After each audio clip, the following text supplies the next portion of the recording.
you're a brand new member of the club. Chris Evans. Winners are grinners. Yay! Weekdays from 6:30 on BBC Radio 2. So would you break the strike if you were in a position to take the place of one of those border guards? Philip Waters in Portland in Dorset, good afternoon. Tell us why not. Because the government enters into a contract with all its employees to provide them with a said pension. And now it's just saying, actually, guys, we changed our minds.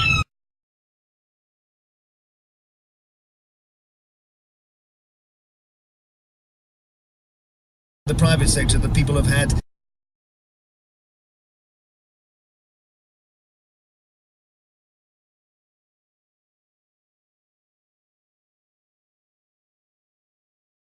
not a higher rate of pay, and then they're being ripped off at the end.